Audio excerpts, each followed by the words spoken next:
دوستو آج کے ویڈیو میں ہم عمدۃ المحققین، استاذ العلماء، مفسر قرآن، مناظر اسلام، مصنف کتب کثیر مفتی ضیاء احمد قادری مدظ العالی کا ذکر خیر کر رہے ہیں۔ ہمارے ایک پیارے سبسکرائبر کی فرمائش بھی تھی اور ہم آپ سے درخواست کرتے ہیں کہ ویڈیو پسند آنے کی صورت میں لائک اور شیئر ضرور کریں اور ہمارے چینل کو سبسکرائب کریں۔ موجودہ دور میں علماء و مشائخ اپنی تحریر اور تقریر کے ذریعے دنیا بھر میں کئی علماء اپنی شناخت رکھتے ہیں، لیکن امیر المجاہدین اپنے للکار سے عالم کفر کے سینوں کو چھلنی کیا کرتے تھے، اور اسی طرح ان کے منظور نظر شاگرد رشید مفتی ضیاء احمد قادری نقشبندی مدظ العالی اپنی تحریری شان و شوکت سے آسمان علم و ادب میں ایک چمکدار اور روشن مہتاب کے جیسے نظر آتے ہیں۔ صرف 33 سال کی عمر میں آپ نے قلم کے وہ جوہر دکھائے ہیں جس سے اہل علم و فن رشک کر رہے ہیں۔ قبلہ مفتی ضیاء احمد قادری مدظ العالی دور طالب علمی ہی سے بہت محنتی اور مخلص انسان ہیں۔ ابتدائی صرف و نحو کی کتابیں آپ کو ازبر ہیں، زبان پر یاد ہیں، حفظ ہیں۔ ساری رات آپ پڑھتے رہتے تھے۔ سردیوں میں صرف 2.5 گھنٹہ سو لیا کرتے تھے۔ رات میں جب بھی آپ کو نیند آتی تو آنکھوں میں سرما لگاتے اور آنکھوں سے پانی جاری ہو جاتا تھا۔ مدرسے کے باہر کھیت تھا جس کے کھمبے پر لائٹ لگی ہوئی تھی۔ ہر رات اس لائٹ کے نیچے بیٹھ کر سبق یاد فرمایا کرتے تھے۔ ایک وقت آپ کو زمانے طالب علمی میں ٹائیفائڈ ہو گیا اور جس کی وجہ سے آپ 6 ماہ بستر علالت پر لگے رہے۔ استاد کے حکم پر آپ گھر بھی نہیں گئے۔ مفتی حفیظ اللہ مہروی صاحب سے آپ نے فارسی پڑھی۔ مفتی محمد مختار درانی چشتی صاحب سے آپ نے درس حدیث لیا اور انہوں نے آپ کو سند حدیث بھی عنایت فرمائی۔ حضور تاج الشریعہ علیہ رحمت رضوان سے بھی آپ کو شرف سند حدیث حاصل تھا۔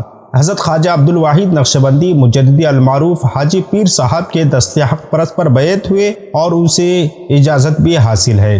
اس کے علاوہ مختلف علماء و مشائخ سے آپ کو سند خلافت و اجازت نامے حاصل ہیں۔ مفتی ضیاء احمد قادری مدظ العالی کے کتب کے کچھ نام یوں ہیں: ملفوظات امام رضوی، تفسیر ناموس رسالت 5 جلدوں میں، تفسیر ناموس صحابہ 4 جلدیں، حضور غوث اعظم رضی اللہ عنہ کی مجاہدانہ زندگی اور موجودہ خانقاہ نظام 4 جلدیں، صوفیاء کرام کی مجاہدانہ زندگی اور موجودہ خانقاہ نظام 2 جلدیں، اذان حجاز، طلع البدر علینا، غزوہ تبوک کا مبارک سفر، اذان یمامہ، یہ امت بزدل نہیں ہے، اعلیٰ حضرت کے پسندیدہ واقعات، 40 دروس ناموس رسالت، رسول اللہ پر کوڑا پھینکنے والی بڑھیا کی حقیقت، کوڑا پھینکنے والی بڑھیا کا قصہ محققین کی نظر میں، مشکات الجیلانی، حدیث چین محدثین کی نظر میں، دی میسیج فلم اور ایمان کا زوال اور میلاد سید المرسلین وغیرہ وغیرہ آپ کی تصانیف ہیں۔ ایک روایت کے مطابق آپ کی سب سے پہلی تصنیف طلع البدر علینا ہے۔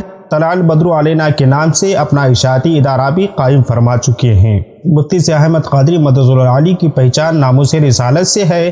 نومبر 2020 میں جب امام رضوی کی سربراہی میں فرانس کے ملعون کے خلاف دھرنے دیے جا رہے تھے، اس سے قبل پاکستان کی دجال حکومت علماء اکرام کو جیل میں بند کرنے لگی تو حضرت علامہ مفتی محمد ضیاء قادری صاحب کو بھی 2 دن تک جیل میں رکھا گیا۔ آپ فرماتے ہیں کہ مجھے جب گرفتار کیا گیا تو میرے ساتھ ایک شاگرد مولانا محمد ذیشان علی رضوی بھی تھے۔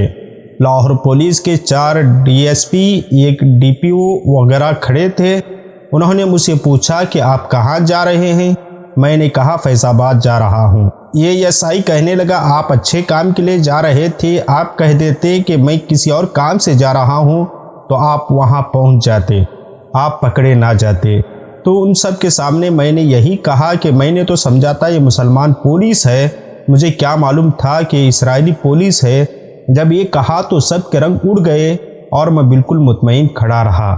اسی طرح آپ کی مسجد میں بھی مجسٹریٹ اور دیگر حکومتی عہدیداران جمعہ کی نماز کے لیے آیا کرتے تھے۔ آپ بنا کسی خوف اور ڈر کے ان کے خلاف بڑی دلیری سے حقیقت پر مبنی باتیں بیان فرمایا کرتے تھے۔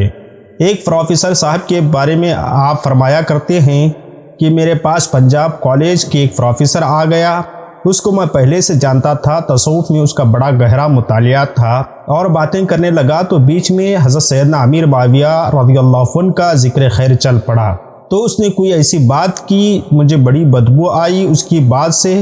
میں نے اس سے پوچھا تم حضرت سیدنا امیر معاویہ رضی اللہ عنہ کو مسلمان نہیں مانتے؟ تو وہ خاموش ہوگا، پھر کہنے لگا میں تو توقف کرتا ہوں۔ میں نے کہا تو بڑا بے غیرت بندہ ہے۔ تو حضور نبی کریم صلی اللہ علیہ وسلم کے صحابی کی ایمان کے بارے میں توقف کر رہا ہے۔ اتنی بات ہوئی کہ میں نے اس کے گریبان پکڑا اور گھسیٹ کر باہر لے گیا اور دھکا دے کر گرا دیا اور اندر سے دروازہ بند کر لیا۔ وہ باہر کھڑے ہو کر آوازیں لگاتا رہا لیکن میں نے دروازہ نہیں کھولا۔ بعد میں کئی بار فون کرتا رہا، میں نے اٹھایا نہیں۔ پھر کچھ دنوں بعد اس کا دوست آیا اور مجھے کہنے لگا وہ آپ سے معافی مانگنا چاہتا ہے۔ تو میں نے کہا مجھ سے معافی نہ مانگے بلکہ اللہ رب العزت کی بارگاہ میں معافی کا خواستگار ہو۔ اگر وہ توبہ کرتا ہے تو آج کے بعد بکواس نہ کرے۔ تو پھر آ جائے۔ جب وہ آیا تو میں نے اسے پوچھا کہ تجھے کس بات نے مجبور کیا توبہ کرنے پر؟ وہ کہنے لگا اگر آپ مجھے دلائل دیتے تو دلائل کے ذریعے میں نے کئی سارے مولوی کو چپ کروا دیے۔ ممکن ہے کہ آپ بھی خاموش ہو جاتے، لیکن آپ نے کوئی بات سنے بغیر مجھے گھسیٹ کر باہر نکال دیا۔ تو میں نے کہا یہ حضور تاجدار ختم نبوت کی ایک امتی کا یہ عالم ہے تو مجھے کتنا ذلیل کر رہا ہے، تو قیامت کے دن نبی رحمت صلی اللہ علیہ وسلم کا سامنا کیسے کر سکوں گا؟ آپ کے دھکے نے مجھے مجبور کر دیا میں توبہ کروں۔ میں نے کہا اللہ تعالیٰ آپ کو استقامت عطا فرمائے۔ اب وہ پروفیسر بڑا کام کر رہا ہے۔ دوستو، حضرت مفتی ضیاء احمد قادری مدظ العالی کی بے شمار تعریفی کلمات کہے جا سکتے ہیں، ان پر تحقیقی کام کیے جا سکتے ہیں، پی ایچ ڈی یا فل کے مقالے لکھے جا سکتے ہیں، ان کے کام کو سراہا جا سکتا ہے۔ ہماری جانب سے مختصر سی ویڈیو کے ذریعے ہم ان کی خدمات کو سراہ رہے ہیں۔ ہماری دعا ہے کہ اللہ رب العزت مفتی ضیاء احمد قادری لاہوری مدظ العالی کی عمر کو دراز فرمائے، ان سے یوں ہی دین متین کا کام لیتا رہے۔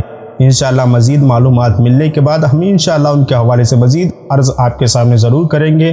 ملتے ہیں اگلی ویڈیو میں۔ السلام علیکم۔